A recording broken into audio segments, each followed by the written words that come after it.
அப்பா இந்த நேரத்திலும் கர்த்தாவே உடைய பிள்ளைகள் ஆண்டவரே சொன்னது போல வெறும் கையோடு திரும்பாமல் ஆண்டவரே உங்க கையிலிருந்து அப்பா உங்க கிட்ட இருந்து எதையோ ஒரு காரியத்தை பெற்றுக்கொண்டு போகும்படியாக ஜெபிக்கிற அவர்களுக்கு அநேக ஆசைகள் இருக்கலாம். ஆனால் அவர்களுக்கு எதை கொடுக்க வேண்டும் என்று உங்களுக்கு தெரியும். இன்றைக்கு அவர்களுடைய இருதயங்களையும் ஆண்டவரே அவர்களுடைய வாழ்க்கையும் ஆண்டவரே அதற்காக நீங்க ஆயத்தப்படுத்துக. நீர் கொடுக்கிற காரியத்தை அவர்கள் பெற்றுக்கொள்ள அவர்களை நீர் ஆயத்தப்படுத்துக. நீங்க கொடுக்கிற ஆசீர்வாதத்தை அவர்களை பெற்றுக்கொள்ள உகந்த பாத்திரமாய் அவர்களை மாற்றுக. ஆண்டவரே நீர் கொடுக்கிற ஆண்டவரே பரிசுத்த ஆவியானவருடைய ஆண்டவரே அந்த ஆசீர்வாதம் அந்த அபிஷேகத்தை அவர்களை பெற்றுக்கொள்ள ஆண்டவரே அவர்களை அதற்கு தகுதியான பாத்திரங்களாய் நீர் இந்த நேரத்தில் மாற்றும்படியாக நான் ஜெபிக்கிறேன். கர்த்தாவை ஆராதிக்கும் பொழுது பரிசுத்த பிரசனவைகளோடு இயேசுவின் நாமத்தில் ஆமென் ஆமென். ஹல்லேலூயா ஹல்லேலூயா. நம்ம எல்லாரும் சேர்ந்து இந்த பாடலை பாடி ஆண்டவரை ஆராதிக்கலாம். நேசருக்கு புது பாடல் பாடுவேன், பாசத்தோடு தினம் தினம் பாடுவேன். நம்ம எல்லாரும் சேர்ந்து சந்தோஷமாய் கைகளை தட்டி தேவனுக்கு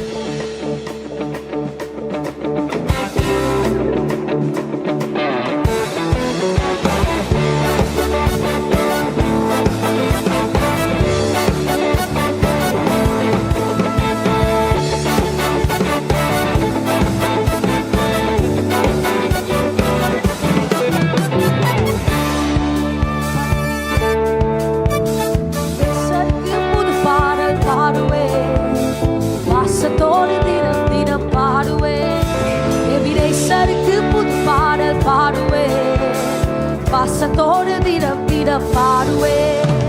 என் நேசருக்கு புது பாடல் பாடுவேன், பாசத்தோடு தினம் தினம் பாடுவேன். என் நேசருக்கு புது பாடல் பாடுவேன், பாசத்தோடு தினம் தினம் பாடுவேன். கர்த்தரை மேய்ப்பராய் இருக்கின்றீர், குறை ஒன்றும் எனக்கு இல்லையே. கர்த்தரை மேய்ப்பராய் இருக்கின்றீர், குறை ஒன்றும் எனக்கு இல்லையே. ஆனந்தமே என்னாலுமே அப்பா சமூகத்திலே, ஆனந்தமே என்னாலுமே அப்பா சமூகத்திலே. என் நேசருக்கு புது பாடல் பாடுவேன், பாசத்தோடு தினம் தினம் பாடுவேன். என் நேசருக்கு புது பாடல் பாடுவேன், பாசத்தோடு தினம் தினம் பாடுவேன். புல்லுள்ள இடங்களில் வைக்கின்றீர், அவர்கள் தட்டிரட்டைகள். புல்லுள்ள இடங்களில் வைக்கின்றீர், அவர்கள் தட்டிரட்டை சேர்க்கின்றீர். ஆனந்தமே என்னாலுமே அப்பா சமூகத்திலே, ஆனந்தமே என்னாலுமே அப்பா சமூகத்திலே. நேசருக்கு புது பாடல் பாடுவேன், பாசத்தோடு தினம் தினம் பாடுவேன்.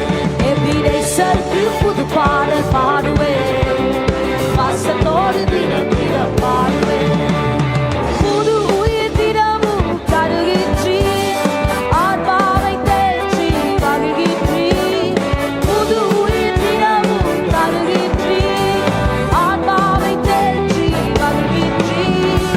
ஆனந்தமே என்னாலுமே அப்பா சமூகத்திலே, ஆனந்தமே என்னாலுமே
நேசருக்கு புது பாடல் பாடுவேன் பாசத்தோடு தினம் தினம் பாடுவேன் நேசருக்கு புது பாடல் பாடுவேன் பாசத்தோடு தினம் தினம் பாடுவேன் நிலைத்திருப்பேனும் இல்லத்தில் நித்திய நித்திய காலமாய் நிலைத்திருப்பேனும் இல்லத்தில் நித்திய நித்திய காலமாய் சொல்லுமா ஆனந்தமே என்னாலுமே அப்பாவும் சமூகத்திலே ஆனந்தமே என்னாலுமே அப்பாவும் சமூகத்திலே என் நேசருக்கு புது பாடல் பாடுவேன்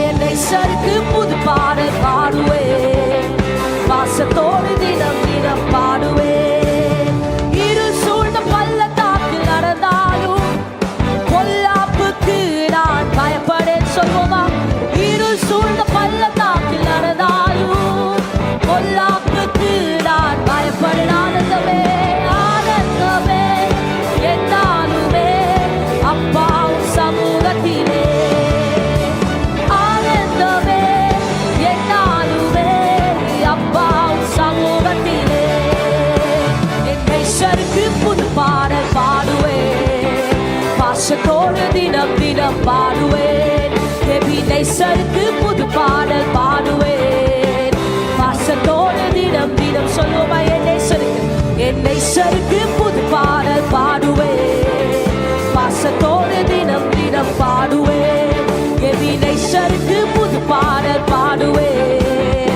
பாசத்தோடு தினம் தினம் பாடுவேன் கைகளை தட்டி எல்லா துதியும் கனத்தையும் எல்லா மகிமையும் தேவனுக்கு செலுத்துவோம்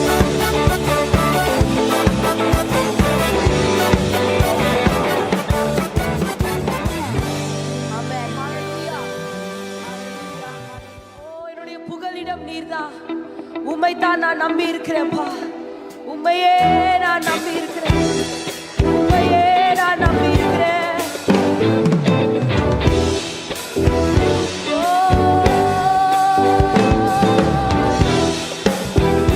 தேவனை பார்த்து கைகளை உயர்த்தி நாம் ஆராதிச்சு கொண்டிருப்போமா மலைகள் விலகினாலும் பர்வதங்கள் நிலை பெயர்ந்தாலும் உம்முடைய கிருபை விலகாதையா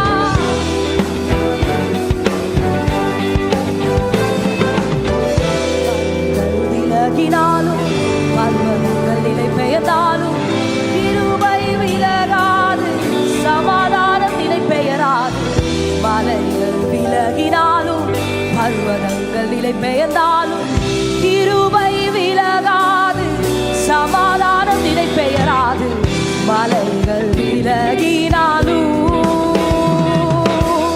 கிருபை விலகாதையா கிருபை விலகாதையா ஏசையாவும் கிருபை விலகாதையா கிருபை விலகாதையா மலைகள் விலகினாலும் பர்வதங்கள் நிலை பெயர்ந்தாலும் கிருபை விலகாது சமாதானம் நிலை பெயராது மலைகள் விலகினாலும் பர்வதங்கள் நிலை பெயர்ந்தாலும் கிருபை விலகாது சமாதானம் நிலை பெயராது மலைகள் விலகினாலும் கிருபை விலகாதையா கிருபை விலகாதையா ஏசையாவும் கிருபை விலகாதையா கிருபை விலகாதையா கோபம் கொள்வதில்லை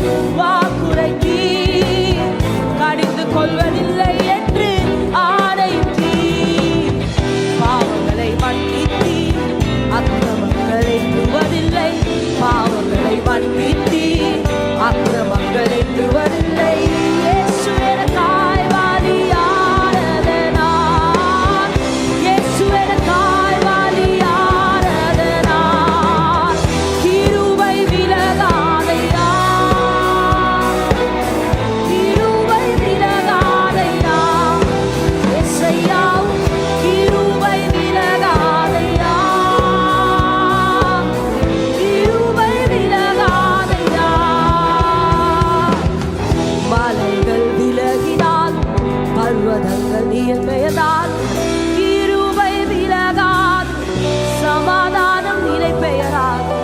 மலைகள் விலகினால் பர்வதங்கள் நிலை பெயர்ந்தால் கிருபை விலகாது, சமாதானம் நிலை பெயராது. மலைகள் விலகினாலும் கிருபை விலகாதையா, கிருபை விலகாதையா. ஏசையா கிருபை விலகாதையா, கிருபை விலகாதையா. கோபம் கொள்வதில்லை என்று வாக்குரைத்தீ, கடிந்து கொள்வதில்லை என்று ஆணைத்தீ. கோபம் கொள்வதில்லை என்று வாக்குரைத்தீ, கடிந்து கொள்வதில்லை என்று ஆணைத்தீ. பாவங்களை மன்னித்தீ, அக்கிரமங்கள் எண்ணுவதில்லை. பாவங்களை மன்னித்தீ, அக்கிரமங்கள் எண்ணுவதில்லை. இயேசு எனக்காய் பலியானதனால், இயேசு எனக்காய் பலியானதனால் கிருபை விலகாதையா.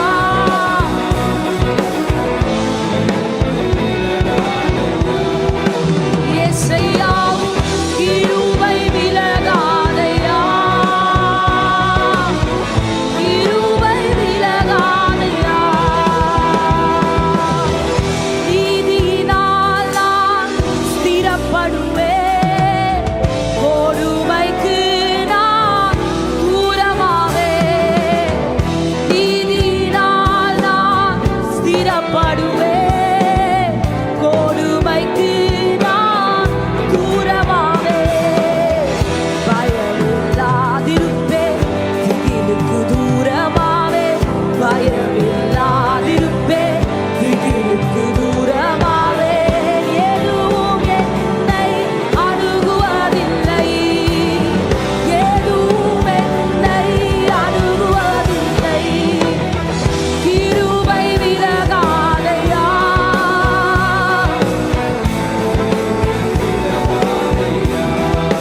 இயேசையா கிருபை விலகாதையா, கிருபை விலகாதையா, கிருபை விலகாதையா. உங்க கிருபை விலகாதையா. ஓ இயேசையா கிருபை விலகாதையா, கிருபை விலகாதையா. கோபம் கொள்வதில்லை என்று, கடிந்து கொள்வதில்லை என்று ஆணைத்தீர். என்மேல் கோபம் கொள்வதில்லை என்று வாக்குரைத்தீர், கடிந்து கொள்வதில்லை என்று ஆணைத்தீர். பாவங்களை மன்னித்தீர், அக்கிரமங்கள் பாவங்களை மன்னித்தீர், அக்கிரமங்கள் எண்ணுவதில்லை. இயேசு எனக்காய் பலியானதனால், இயேசு எனக்காய் பலியானதனால். ஓ கிருபை விலகாதையா, கிருபை விலகாதையா. இயேசையா கிருபை விலகாதையா, கிருபை விலகாதையா.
எண்ணுவதில்லை, என்னுடைய அக்கிரமங்களை நீர் எண்ணுவதில்லை. நீர் எனக்காய் பலியானதனால் அப்பா இன்றைக்கு வரை ஏதேதோ சூழ்நிலையிலும் கடினமான பள்ளத்தாக்குகளில் நடக்கும் பொழுதும் உடைய கிருபை எங்களை விட்டு விலகவே இல்லையே. சொல்லுவோமா, கிருபை விலகலப்பா, உங்க கிருபை விலகலப்பா. உங்களுடைய வாழ்க்கையில் அவருடைய கிருபை விலகலனா கைகளே உயர்த்தி கிருபை விலகலையே, கிருபை விலகலையே, கிருபை விலகலையே.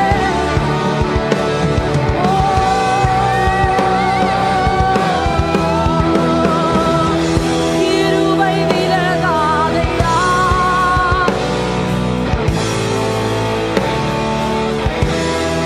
இயேசையா கிருபை விலகாதையா,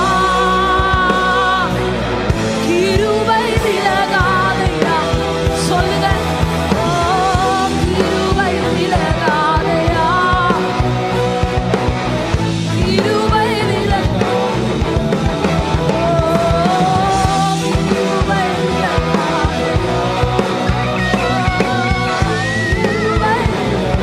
சொல்லுவோமா, கிருபை விலகாதையா, கிருபை, ஓ கிருபை விலகாதை. கைகளை உயர்த்தி கிருபை விலகாதையா, கிருபை விலகாதையா, கிருபை விலகாதையா, கிருபை விலகாதையா. இயேசையா கிருபை விலகாதையா, கிருபை விலகாதையா. அப்படியே அப்படியே நம்ம எல்லாரும் ஆண்டவரை பார்த்து இந்த நேரத்துல உங்க கிருபை எங்களுடைய வாழ்க்கையை விட்டு விலகல வாய்களை திறந்து சொல்லுவோமா. எந்தெந்த சூழ்நிலைகள்ல ஆண்டவருடைய கிருபை விலகாம இருந்ததுன்னு உங்களுக்கு தானே தெரியும். வாய்களை திறந்தப்பா, இந்த சூழ்நிலையில உடைய கிருபை எங்களை விட்டு விலகலப்பா. இந்த சந்தர்ப்பத்துல ஆண்டவரே நீர் எங்களை பார்த்து கோபம் கொள்ளல. இந்த சந்தர்ப்பத்துல ஆண்டவரே ஆண்டவரே நீர் எங்களுடைய பாவங்களை எண்ணல. ஆனால் உங்களுடைய கிருபை எங்க குடும்பத்தின் மேல இருந்ததப்பா. உங்களுடைய கிருபை எங்க பிள்ளைகள் மேல இருந்தது அப்பா. உங்களுடைய கிருபை எங்களுடைய வாழ்க்கையின் மேல இருந்ததப்பா. உங்களுடைய கிருபை எங்க மேல இருந்ததே. உங்க கிருபை எங்க சபையின் மேல இருந்ததே. உங்க கிருபை இந்த ஊழியத்தின் மேல இருந்ததே. உங்க கிருபை ஆண்டவரே, உங்க கிருபை, ஓ கிருபை விலகாதையா, கிருபை விலகாதையா. இயேசையா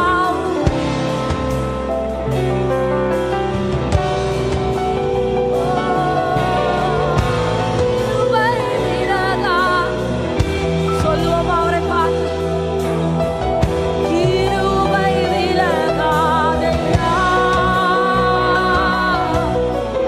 கிருபை விலகாதையா. இயேசையா கிருபை விலகாதையா, கிருபை விலகாதையா. அப்பா, இந்த நேரத்திலும் கர்த்தாவே, நீதியினால் நான் ஸ்திரப்படுவேன், கொடுமைக்கு நான் தூரமாவேன். அப்பா, அந்த சமயத்தில் உடைய கிருபைக்காக நன்றி, உடைய கிருபைக்காக நன்றி அப்பா. எங்கள் குடும்பங்கள் மேல் ஆண்டவரே, எங்கள் வாழ்க்கையில், எங்கள் பிள்ளைகளுடைய வாழ்க்கையில, எங்கள் சபையின் மேல், எங்கள் ஊழியத்தின் மேல் இருந்த உடைய கிருபைக்காக நன்றி. உங்க கிருபை விலகாத காரணத்தினாலதான் நாங்க இன்றைக்கும் இங்க நின்று கொண்டிருக்கிறோம். உங்க கிருபை இருந்ததினாலதான் இன்றைக்கும் நாங்கள் பிழைத்திருக்கிறோம் அப்பா. உங்க கிருபை இருந்ததினாலதான் இன்றைக்கும் அப்பா நாங்கள் குடும்பமா இங்க உட்கார்ந்து கொண்டு இங்க ஆராதித்து கொண்டு இருக்கிறோம். ஆண்டவரே, உங்க கிருபை இருந்ததினாலதான் ஆண்டவரே நாங்க இவ்வளவு நாட்கள் கடந்து வந்திருக்கிறோம்ப்பா. உடைய கிருபைக்காக நன்றி ஆண்டவரே. மலைகள் விலகினாலும், பர்வதங்கள் நிலை பெயர்ந்தாலும் உம்முடைய கிருபை விலகாது, உம்முடைய சமாதானம் நிலை பெயராது. உடைய கிருபைக்காக நன்றி.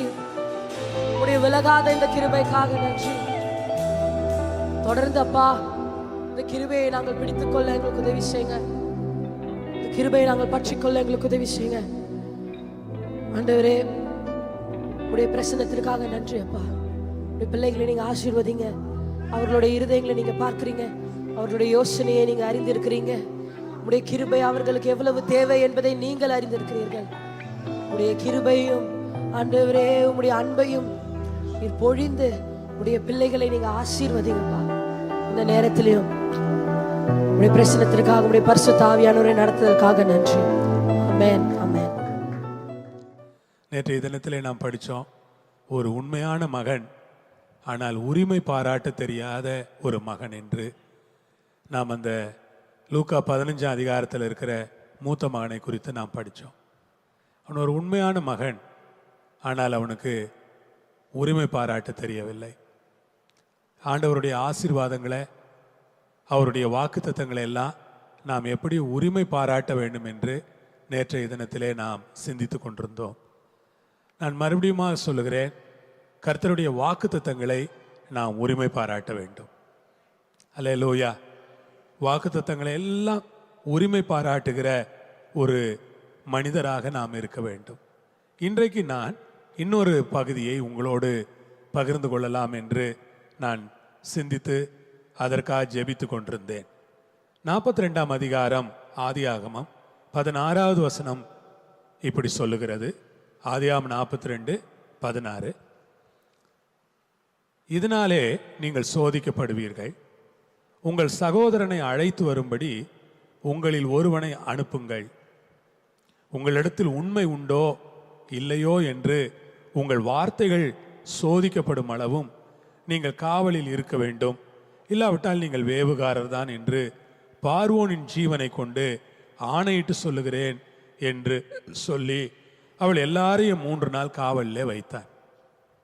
இந்த சம்பவம் ரொம்ப ஒரு விசேஷமான சம்பவம். எல்லா தேசத்திலையும் பஞ்சம் இருக்கிற நாட்கள் அது. எகிப்தில் மாத்திரம்தான் உணவு இருக்கு. அந்த எகிப்தில் உணவு இருந்ததற்கு காரணமே யோசேப்பு தான். அல்லேலூயா, கர்த்தருக்கு ஸ்தோத்திரம். நம்ம இருக்கிற இடங்கள்ல எல்லாருக்கும் பஞ்சம் இருந்தா கூட யோசேப்பு இருக்கிற இடத்துல என்ன இருக்கும்? நல்லா இருக்கும். அல்லேலூயா, அப்படித்தானே? எல்லாருக்கும் சாப்பாடு இல்லைன்னா கூட எலியா இருக்கிற இடத்துக்கு என்ன வந்துச்சு? சாப்பாடு வந்துச்சு. அப்ப நாம் என்ன விசுவாசிக்கணும்? நம்முடைய விசுவாசமே எப்பவுமே அப்படிதான் இருக்கணும். எல்லாருக்கும் இருக்கிற மாதிரி தானே நமக்கும் இருக்கும் அப்படின்னு நம்ம நினைக்க கூடாது. எல்லாருக்கும் சாப்பாடு இல்லை, எல்லா நாட்டிலையும் சாப்பாடு இல்லை.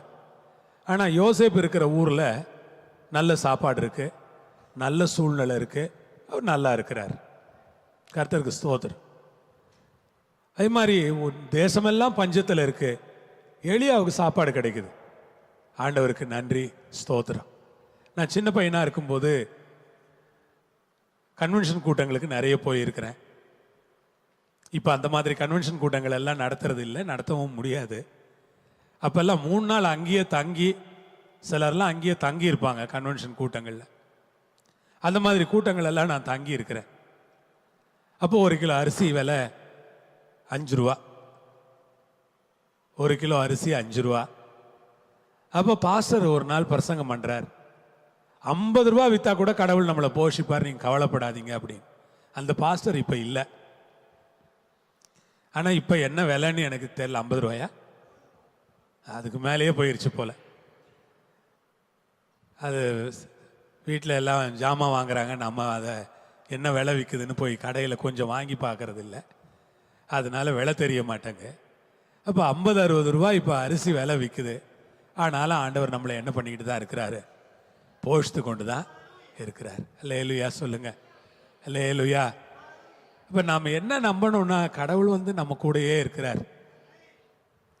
என்ன சூழ்நிலை எப்படி இருந்தாலும் அவர் நம்மளை போஷிப்பார், நம்ம தேவையெல்லாம் சந்திப்பார், நம்முடைய குறைகளை எல்லாம் நிறைவாக்குவார்.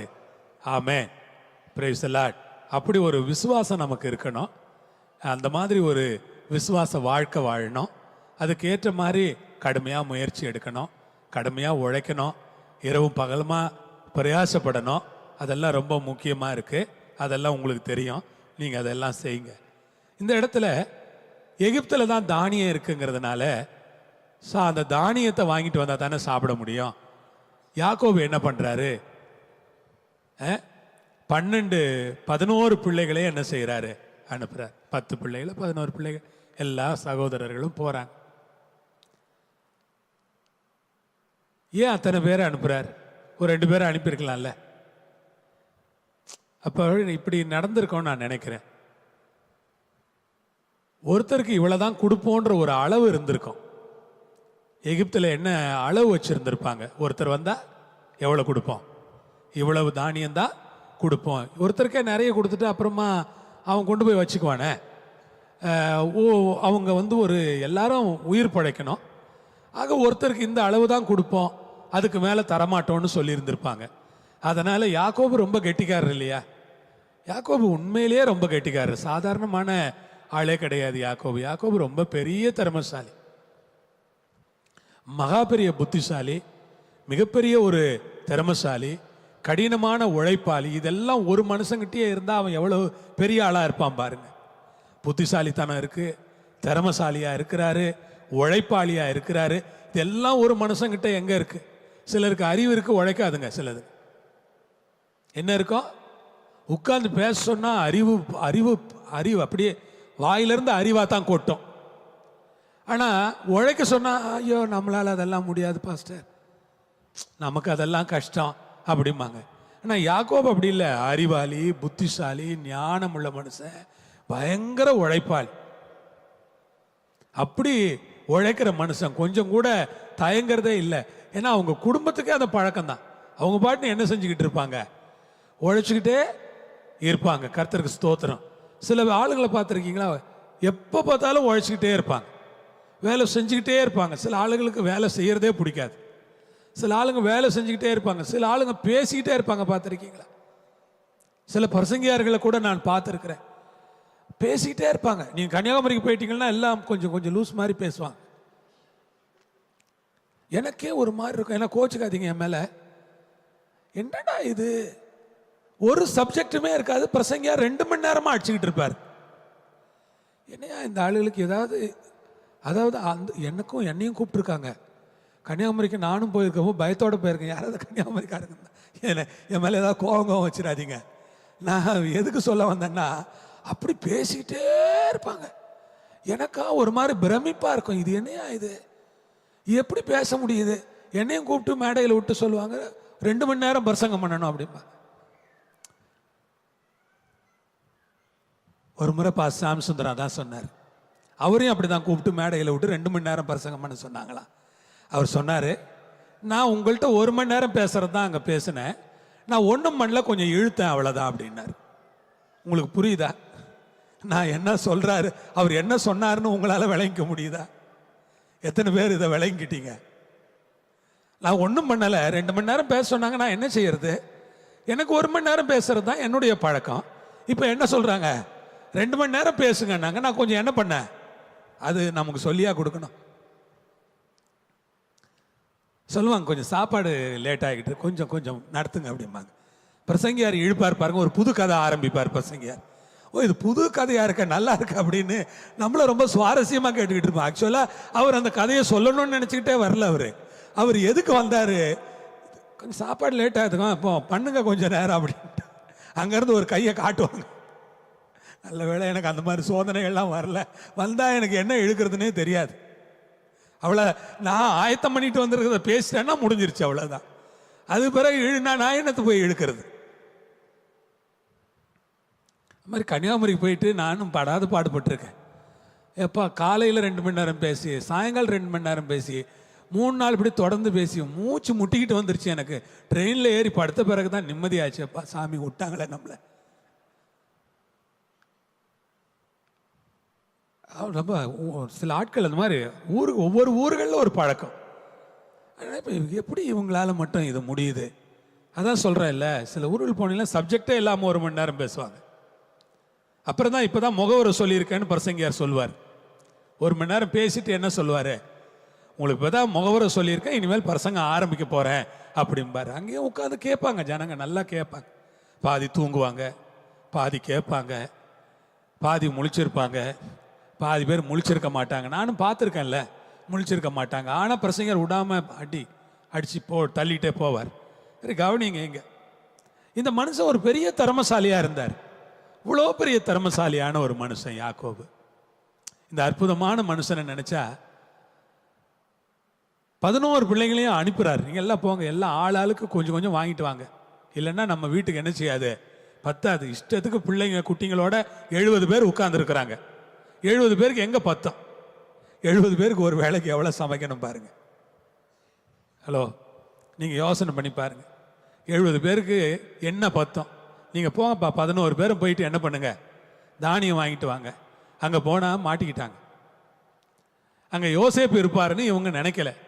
இவங்களுக்கு பார்த்தா யோசேப்புன்னு தெரியவும் இல்லை. ஆனால் யோசேப்புக்கு இவங்க எல்லாம் நம்ம சகோதரர்கள் தான் என்ன பண்ணிருச்சு, தெரிஞ்சிருச்சு. இவனுங்களை பார்த்த உடனே கண்டுபிடிச்சிட்டார் அவர். இந்த அறிவாளி சகோதரர்களை பார்த்த உடனே என்ன பண்ணிட்டாரு, கண்டுபிடிச்சிட்டாரு. கண்டுபிடிச்சிட்டு அவங்கள்ட்ட சொல்றாரு, அவங்கள கண்டுபிடிச்சிட்டாரு. ஆனால் அவங்கள்ட்ட அதை வெளிப்படுத்தலை. அவருக்கு பயமாக இருக்குது, அவர் தயக்கமாக இருக்கிறாரு. ரொம்ப மனதளவில் ரொம்ப சகோதரர்களை பார்த்த ஒரு சந்தோஷம் இருக்குது. ஆனால் என்ன சொல்கிறாரு, உங்களிடத்தில் உண்மை உண்டோ இல்லையோ என்று உங்கள் வார்த்தைகள் சோதிக்கப்படும் அளவும் நீங்கள் காவலில் இருக்க வேண்டும். அல்லேலூயா. அவர் சொல்லிட்டார், உங்கள்கிட்ட என்ன இருக்கா இல்லையான்னு பார்க்கணும், உண்மை இருக்கா இல்லையான்னு. உங்களை பார்த்தா வேவுகாரர்கள் மாதிரி இருக்கு, நீங்கள் எங்கேயாவது ஏதாவது திருடிட்டு போகலான்னு வந்த மாதிரி. அவருக்கு ரொம்ப கோபம் மனசில் இருந்திருக்கோன்னு நினைக்கிறேன் நான். இவனுக்கு என்ன பாடாப்படுத்தினானுங்க இவரை.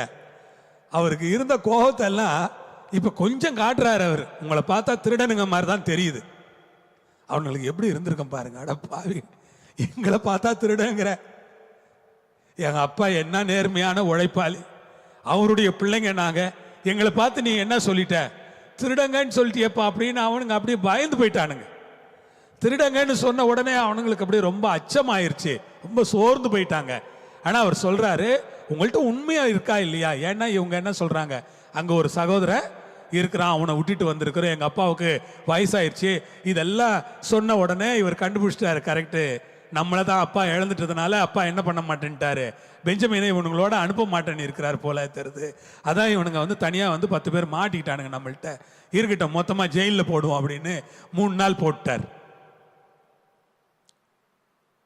அது பிறகு அவர் சொல்றாரு, நான் கடவுளுக்கு பயப்படுற மனுஷன்ப்பா, உங்களெல்லாம் ஜெயிலில் வச்சிருக்கணும்னு எனக்கு இஷ்டம் இல்லை, நீங்கள் எல்லாம் உங்கள் ஊருக்கு போங்க, ஒருத்த மட்டும் இங்கே என்ன பண்ணட்டும், ஜெயிலில் இருக்கட்டும், உங்கள்கிட்ட உண்மை இருக்கான்னு சோதிக்க போறேன், இவ்வளவுதான்.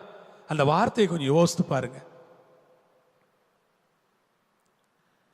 நம்முடைய ஆண்டவரும் கூட நம்ம ஒவ்வொருவரையும் ஒரு இடத்துல ரொம்ப கரெக்டாக டெஸ்ட் பண்ணுவார்.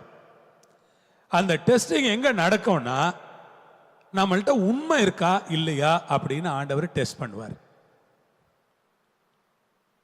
ஆண்டவர் ஒவ்வொருவருடைய வாழ்க்கையிலையும் டெஸ்ட்டை வித்தியாசமாக வைக்கிறாரு. அந்த டெஸ்ட் ரொம்ப முக்கியமான டெஸ்ட்.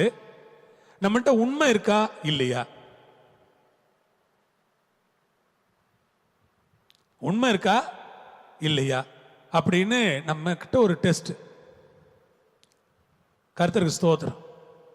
இப்ப நீங்க கடந்து போகிற இந்த வாழ்க்கை பாதையில நீங்க ஆண்டவர்கிட்ட என்ன சொல்லணும், ஆண்டவரே நீங்க எனக்கு செய்த எல்லாவற்றிலும், கொடுத்த எல்லாவற்றிலும், என் வாழ்க்கையில நிறைவேற்றின எல்லாவற்றிலும் நான் உண்மையா இருக்கிறதுக்கு எனக்கு உதவி செய்யுங்க. உண்மை சின்ன சின்ன காரியங்கள்ல இருந்து அந்த உண்மையை நீங்க எடுத்துக்கோங்க.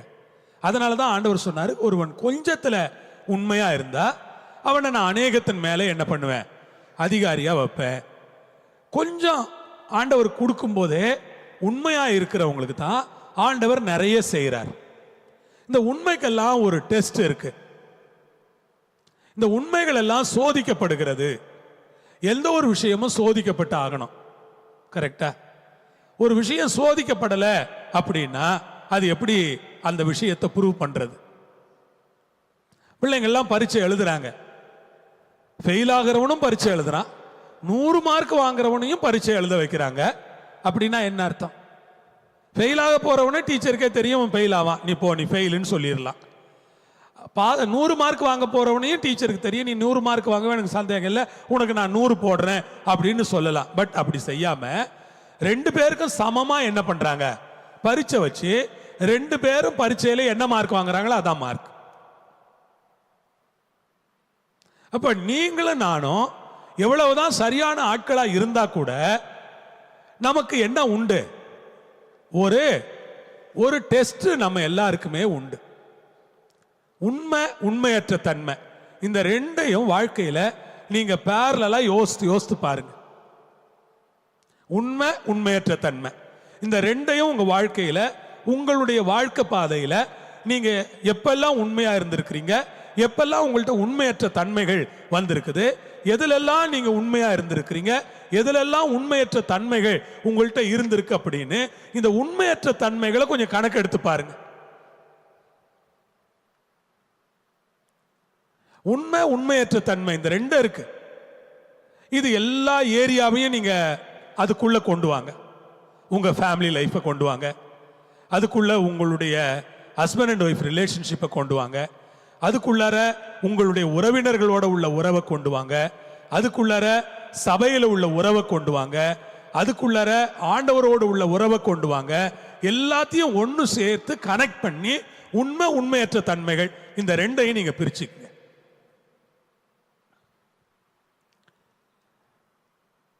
உண்மை உள்ள மனுஷன் பரிபூர்ண ஆசீர்வாதங்களை பெறுவான்னு நம்ம ஏற்கனவே படிச்சிட்டோம். உண்மை உள்ள மனுஷன் பரிபூர்ண ஆசீர்வாதங்களை பெறணும் அப்படின்னா அந்த உண்மையை ஆண்டவர் நம்மள்ட்ட கொஞ்சத்துல உண்மையா இருக்கணும்னாரே தவிர கொஞ்சம் உண்மையா இருங்கன்னு சொல்லல. நல்லா புரிஞ்சுக்குங்க, கொஞ்சத்துல உண்மையா இருக்கணும்னு தான் சொன்னாரே தவிர நீங்க கொஞ்சம் உண்மையா இருந்தா போதும்னு என்ன பண்ணல, சொல்லல. இது நிறைய பேர் விளங்கிக்காம நான் கொஞ்சம் உண்மையா தான் இருக்கிறேன், நான் கொஞ்சம் உண்மையா தான் இருக்கிறேன் அப்படிம்பாங்க. ஆண்டவர் சொன்னது கொஞ்சத்துல உண்மையா இருக்கிறவன் அநேகத்துல உண்மையா இருப்பான்னு சொன்னாரே தவிர நீ கொஞ்சம் உண்மையா இருந்தா போதும்னு அவர் என்ன பண்ணல, சொல்லல. இப்ப நம்முடைய கிறிஸ்தவ வாழ்க்கைய இந்த 2 இடத்துலயும் நீங்க நிறுத்தி பார்க்கும்போது நீங்க எங்கெல்லாம் உண்மையா இருக்கிறீங்களோ அங்கெல்லாம் நான் சொல்றேன் உங்களுக்கான நன்மைகள், ஆசீர்வாதங்கள் உங்களுக்கு வந்துகிட்டே இருக்கும். உண்மையற்ற தன்மைகள் இருந்தா அதுக்கு ஏற்ற மாதிரி ஆண்டவரும் உங்களை நடத்துவார். உண்மையற்ற தன்மைகள் உங்கள்கிட்ட இருக்குமானா ஆண்டவர் உங்களை என்ன செய்வாரு, வித்தியாசமான கடினமான பாதைகள்ல நடத்த வேண்டியது இருக்கும். உதாரணத்துக்கு யாக்கோபு கிட்ட உண்மை கொஞ்சம் இருந்தாலும் யாக்கோபு கிட்ட உண்மையற்ற தன்மைகள் நிறைய இருந்துச்சு. இந்த உண்மையற்ற தன்மைகள் இருந்ததுனால சகோதரனை ஏமாத்திட்டாரு, அப்பாவை ஏமாத்திட்டாரு, ஆசீர்வாதங்கள் எல்லாம் வாங்கிக்கிட்டாரு. அவர் என்ன நினைக்கிறாரு, நம்ம ஒரு ஒரு அளவுல என்ன பண்ணிட்டோம், சக்சஸ் பண்ணிட்டோம் அப்படின்னு நினைச்சுக்கிட்டு போறார். அந்த யாக்கோபுக்கு பிறந்த மகன் தான் யோசேப்பு. யோசேப்பு கிட்ட உண்மையை நீங்க 100க்கு 100 பாக்குறீங்க, ஆனா யாக்கோபு கிட்ட அப்படி பார்க்க முடியாது. கரெக்டா? யோசேப்பு கிட்ட 100க்கு 100 உண்மையை பாக்குறீங்க. அதனால யாக்கோபு தொட்ட உயரத்தை விட யோசேப்பு தொட்ட உயரம் யாருமே தொட்டு பார்க்க முடியாத உயரமா இருந்துச்சு, இல்லையா? அல்லேலூயா. அப்ப அந்த 100க்கு 100 அந்த யோசேப்பு உண்மையா இருந்ததுனால ஒரு மனுஷனும் தொட முடியாத உயரத்தை அந்த மனுஷன் தொடறார். ஆனா யாக்கோபு உண்மையற்ற தன்மைகளோட இருந்தார்ல, யாக்கோபு பத்தி நம்ம நிறைய பேசுறோம்ல, இந்த உண்மையற்ற தன்மையோட இருந்ததுனால மாமனார்கிட்ட வேலைக்கு போறார். மாமனார்கிட்ட போனா மாமனார் லாபான் இருக்கிறார் பாருங்க. லாபான் இவர் திருடனா அவர் 10 மடங்கு திருடனா இருக்கிறார். இவன் தான் திருடன் நினைச்சுக்கிட்டு இவர் போறார். அவர் எத்தனை மடங்கு திருடனா இருக்கிறாரு? 10 மடங்கு திருடனா இருக்கிறார். அவரு பயங்கர திறமசாலி லாபான். லாபான் என்ன பண்ணிட்டாரு, நான் பொண்ணை உனக்கு கல்யாணம் பண்ணி வைக்கிறேன், நீ எனக்கு என்ன செய்ய, வீட்டை கொஞ்சம் வேலை பாரு, ஆடு மேய்ச்சிக்கிட்டு அப்படின்னார். அதுக்கு எத்தனை வருஷம் அவரு கண்டிஷன் போட்டாரு? 7 வருஷம். நீங்கள் யாராவது 7 வருஷம் சும்மா வேலை பார்ப்பீங்களா? 7 வருஷம் யாராவது ஒரு காசு கூட இல்லாமல் ஒரு பொண்ணை கல்யாணம் பண்ணிக்கிறதுக்காக யாராவது வேலை பார்ப்பீங்க அப்படின்னா, இல்லை உங்கள் பிள்ளைங்க வேலை பார்ப்பாங்க அப்படின்னா அது ஆச்சரியமா இல்லையா? எத்தனை வருஷம் வேலை பார்க்குறாரு? 7 வருஷம் சம்பளம் இல்லாத வேலைக்காரன். இப்படி ஒரு எப்படிப்பட்ட கெட்டிக்கார மாமனார் கிடைச்சார் பார்த்தீங்களா இவருக்கு? நீ இங்கே கொஞ்சம் வேலை காட்டின, உண்மை இல்லாமல் என்ன கதையெல்லாம் பண்ண, உங்கள் அண்ணனை அப்பாவெல்லாம் ஏமாத்தின, எல்லாம் கரெக்டு.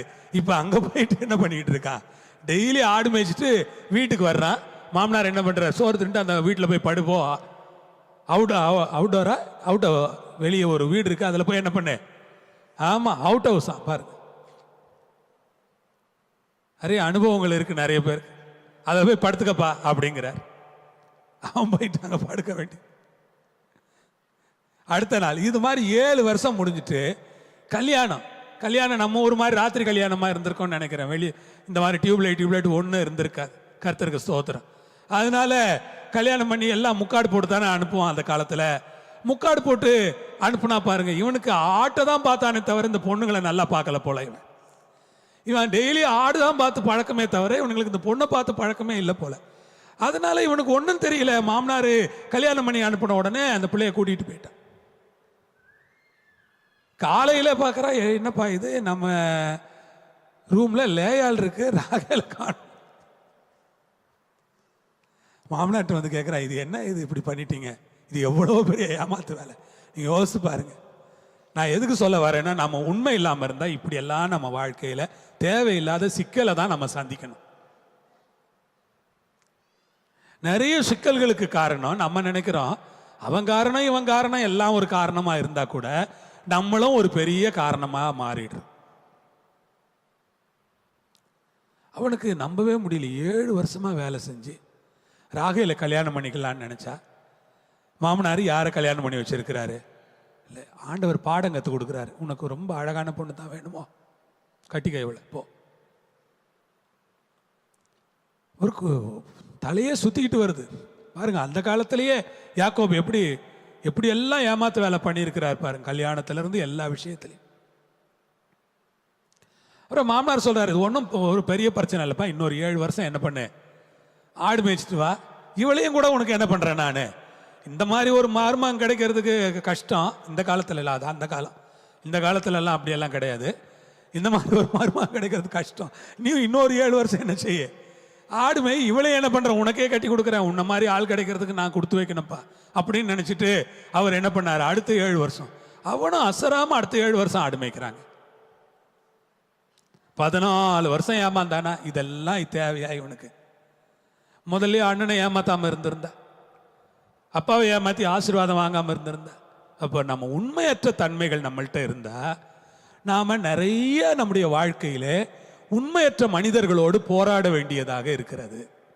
நிறைய நம்மளை ஏமாற்றுகிற, நம்மை வஞ்சிக்கிற நிறைய மனிதர்களை ஏன் யாக்கோபு சந்திச்சான்? யோசேப்பு பாருங்க, அவன் வாழ்க்கையில அற்புதமான மனிதர்களை எல்லாம் சந்திச்சான். யாரை சந்திச்சான்? போத்திபாரை சந்திச்சான். அவன் நல்ல மனுஷன் தானே. போத்திபாரு நினைச்சிருந்தா யோசேப்பை கொண்டு இருக்கலாமா இல்லையா? ஆனா போத்திபாருக்கு தெரியும் யோசேப்பு இப்படி செஞ்சிருக்க மாட்டான், எங்கேயோ தப்பு நடந்திருக்குது, அதனால தான் அவன் ஜெயிலுக்கு அனுப்புனாங்க. நான் நம்புறேன். போத்திபாருக்கு நல்லா தெரியும் யோசேப்பு இப்படி செஞ்சிருக்க மாட்டான், ஏன்னா யோசேப்பை பற்றி எனக்கு தெரியும், எனக்கு ஒரு மகனை போல அவன் நடந்துக்கிடுறான், நிச்சயம் அவன் இந்த தவறை செய்ய துணிஞ்சிருக்க மாட்டான். தவறு எங்கேயோ இருக்கு, அது பரவாயில்ல, இவனை நான் என்ன பண்ண போறேன், கொலை செய்ய மாட்டேன், இவனை எங்க தான் அனுப்ப போறேன், நான் ஜெயிலுக்கு அனுப்ப போறேன், இல்லைன்னா அன்னைக்கே யோசேப்பை கொண்டு இருக்கலாம் அவன் நினைச்சிருந்தேன். யோசேப்பு சந்திச்ச ஆட்கள்லாம் நல்ல ஆட்கள், யாக்கோபு சந்திச்ச ஆட்கள்லாம் ஏமாத்துற ஆட்களே. ஏன் ஏமாத்துக்காரன? உண்மையற்றவனுக்கு எதிரில் எல்லாம் வந்து நிக்கிறவன் எல்லாம் எப்படி நிக்கிறான்? உண்மையற்றவனா வந்து நிக்கிறான். உண்மை உள்ளவனுக்கு எதிரில் வந்து நிக்கிறவன் எல்லாம் எப்படி வந்து நிக்கிறான்? உண்மை உள்ளவனா வந்து நிக்கிறான். ஒரு ஆமேன்னு சொல்லுங்க பார்க்கலாம். இப்ப இதுல இருந்து நம்ம என்ன பாடம் கத்துக்கிடலாம் அப்படின்னா, நாம உண்மையா இருந்தா நம்ம வாழ்க்கையில எல்லாம் உண்மையா நல்லபடியா என்ன பண்ணிக்கிட்டு இருக்கோம், நடந்துகிட்டே இருக்கோம், நடந்துகிட்டே வரும். கர்த்தருக்கு ஸ்தோத்திரம். நாம உண்மை இல்லாதவர்களா இருந்தா வாழ்க்கையில நிறைய தேவையில்லாத உண்மையற்ற குழப்பமான சூழ்நிலைகளை நாம் சந்தித்து கொண்டிருப்பதற்கு காரணம் நம்ம கிட்ட இருக்கிற உண்மையற்ற தன்மைகளே. நம்முடைய உண்மை என்ன பண்ணும்? சோதிக்கப்படும். அதனால யோசேப்பு ரொம்ப உண்மையா இருந்ததுனால ஆண்டவர் அவனுடைய வாழ்க்கையில அவனுக்கு வந்த மனிதர்கள்லாம் நல்ல போத்திபார், அங்க ஜெயில் அதிகாரி, ஒரு நல்ல அதிகாரி, அவன் பார்க்கிறான், ஜெயில் அதிகாரி பார்க்கிறான், இவனோட கடவுள் இருக்கிறாரு, இவன் ரொம்ப ஒரு வித்தியாசமான மனுஷனா இருக்கிறானே பாருங்க. பார்த்த உடனே என்ன பண்ணிட்டான்? கண்டுபிடிச்சிட்டான். அப்ப நம்ம திறமசாலிகளாகவும் இருக்கணும், அறிவாளிகளாகவும் இருக்கணும், உண்மை உள்ளவங்களாகவும் இருக்கணும். யாக்கோபு மாதிரி ஒரு விஷயத்தை நாம தவிர்க்கணும். உண்மையற்ற தன்மைகளை என்ன பண்ணணும்? தவிர்க்கணும். நாம கூடுமான வரைக்கும் உண்மையா இருக்கணும், கூடுமான வரைக்கும் உண்மையா பேசணும், கூடுமான வரைக்கும் உண்மையா நடந்துக்கிடணும், கூடுமான வரைக்கும் உண்மையே வாழ்க்கையில வச்சிருந்தோம்னா நமக்கு ஒரு பிரச்சனையும் கிடையாது. கூடுமான வரை நான் 100% எனக்கு சொல்ல தைரியம் வரல. நான் 100% உண்மையா இருக்கிறதுங்கிறது அது அவ்வளோ சுலபமானது இல்லை. எல்லாருக்குமே சவால்கள் இருக்கிறது. ஆகவே கூடுமான வரை என்னால் இயன்ற வரை சிஸ்டர்ஸ், பிரதர்ஸ், உங்களுடைய பிள்ளைகளுக்கு நீங்க கற்றுக் கொடுங்க. நீ உண்மையா இரு, உன் வாழ்க்கையில உண்மையான மனிதர்கள் உன்னை சந்திப்பாங்க. நீ உண்மையா இருந்தா உன் வாழ்க்கையில உண்மையான மனிதர்களோட உனக்கு நல்ல ஐக்கியங்கள் கிடைக்கும், ஆசீர்வதிக்கப்படுவ. கர்த்தருக்கு மகிமையும் கனமும் உண்டாவதாக. கர்த்தருக்கு கோடான கோடி ஸ்தோத்திரம்.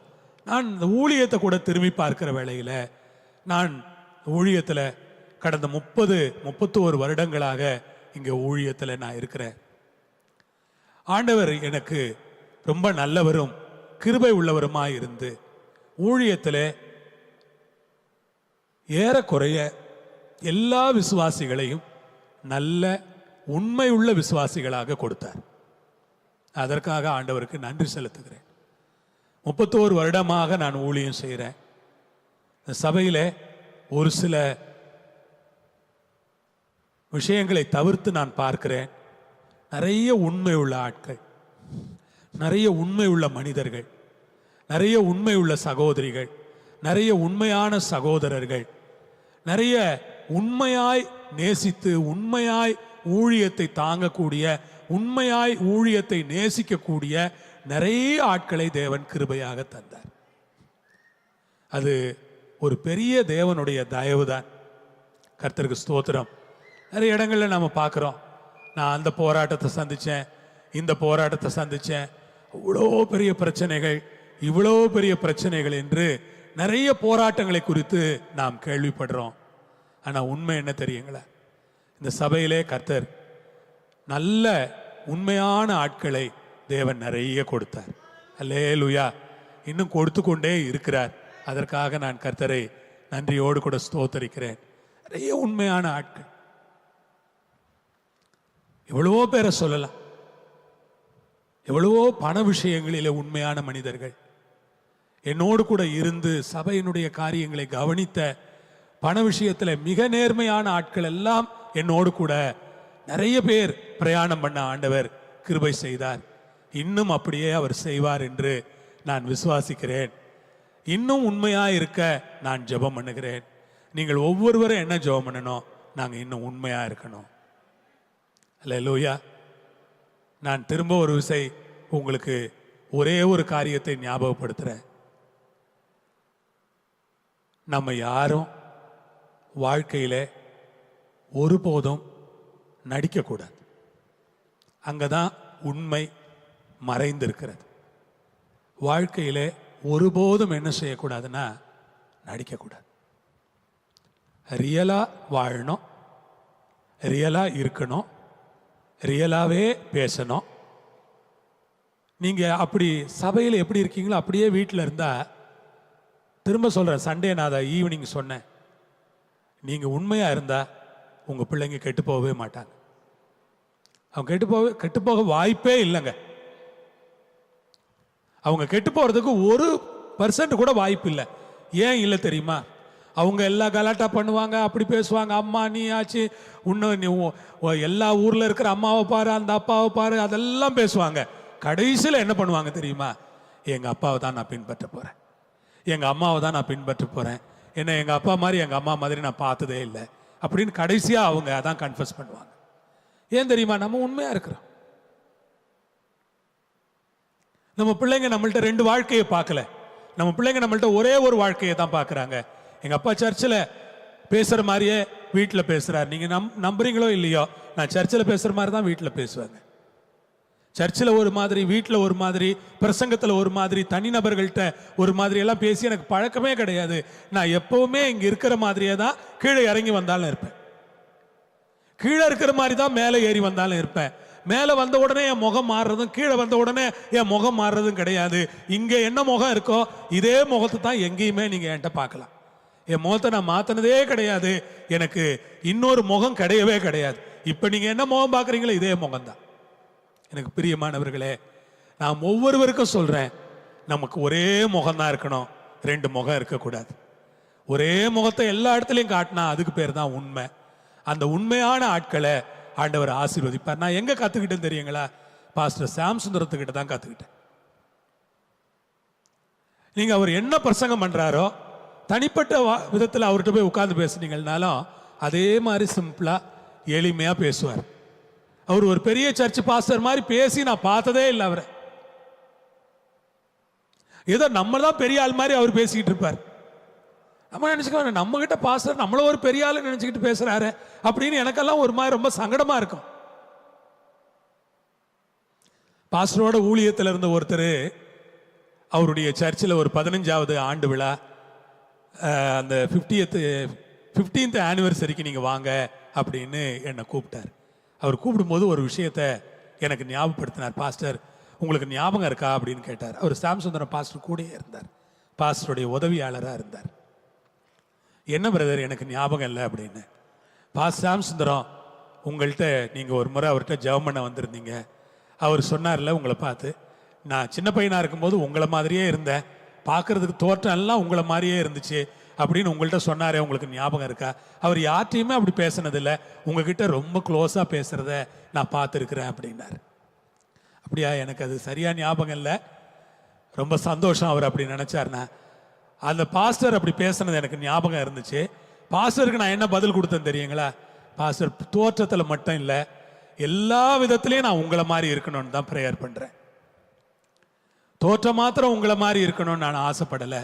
எல்லா வகையிலும் பாஸ்டர் சாம் சுந்தரத்தை பிரதிபலிக்கிற ஒரு மனுஷனா இந்த உலகத்தில் நான் வாழணும்னு ஆசைப்படுறேன். நீங்கள் எனக்கா ஜெபம் பண்ணுங்க அப்படின்னு அவர்கிட்ட நான் முழங்கால் படிட்டு ஜெபம் பண்ணி கொண்டது எனக்கு ஞாபகம் இருக்கிறது. நம்ம என்ன நினைக்கணும் தெரியுமா? நாம் எந்த போதகரிடத்தில் கற்றுக்கொள்ளுகிறோமோ, அங்கே எதை கற்றுக்கொள்ளுகிறோமோ அதை நாம் நடைமுறைப்படுத்த வேண்டும் என்று நினைக்கணும். நாம் தெய்வீக சுபாவங்களை வளர்த்து கொள்ள வேண்டும், உண்மையை வாழ்க்கையில் வைத்திருக்க வேண்டும்.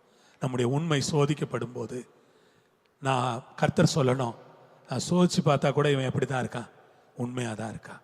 ஆமே. நாளைக்கும் உண்மையை பற்றி நான் உங்களுக்கு இன்னும் கொஞ்சம் சொல்கிறேன். நாளைக்கும் நாம் அதை பற்றி படிக்கலாம். எழுந்து நின்று ஜெபம் பண்ணுவோமா? ஆண்டவரே, இந்த வெள்ளிக்கிழமை காலையில் எப்போதும் நடக்கிற இந்த உபவாச கூட்டம் இன்றைக்கு இந்த வார உபவாச கூட்டமாக நடந்து கொண்டிருக்கிறது. இந்த வார கூட்டத்திற்காக உமக்கு நாங்கள் நன்றி சொல்லுகிறோம். எங்களை தாழ்த்தி வெறுமையாக்குகிறோம். உம்முடைய கரங்களில் எங்களை கொடுக்கிறோம். எங்கள் ஒவ்வொருவரையும் நீர் ஆசீர்வதிக்கும்படியாக ஜெபிக்கிறோம், வழி நடத்தும்படியாக கேட்டுக்கொள்கிறோம். உம்முடைய தயவுள்ள நோக்கமும் சித்தமும் நிறைவேறும்படியாக நாங்கள் மன்றாடுகிறோம். எங்களை தாழ்த்துகிறோம் சுவாமி. நாங்கள் ஒரு யோசேப்பை போல உண்மையா இருக்க எங்களுக்கு உதவி செய்யுங்க. சில நேரங்கள் நாங்கள் உண்மையா இருக்கிறோம், ஆனால் யாக்கோபு மாதிரியான நிறைய சுபாவங்கள் எங்கள்கிட்ட இருக்கப்பா. தயவாக ஆண்டவர் எங்களுடைய கடந்த கால உண்மையற்ற தன்மைகளை மன்னித்து வருங்காலங்களிலே மிகவும் உண்மை உள்ள ஒரு தன்மையோடு வாழ்வதற்கு எங்களுக்கு உண்மையான சுபாவத்தை தந்து, உண்மையான வாழ்க்கையை தந்து, உண்மையாய் இருப்பதற்கு எங்களுக்கு நீர் கற்றுத்தரும்படியாக நாங்கள் ஜெபிக்கிறோம். உடைய கரங்களை ஒப்பு கொடுக்கிறோம். உண்மை உள்ளவராகிய உம்மை நாங்கள் ஆராதிக்கிறோம். எங்கள் வாழ்நாள் முழுவதும் உண்மையாய் வாழ எங்களுக்கு கிருபை தாரும்.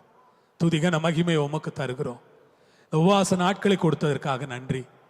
இந்த வாரம் முழுவதும் நாங்கள் உண்மையை பற்றி படித்து கொண்டே வருகிறோம். இன்னும் நாங்கள் உண்மையை கற்றுக்கொள்வதற்கு எங்களுக்கு கிருபை தாரும். ஆசீர்வதியும் சாட்சியாக நிறுத்தும்.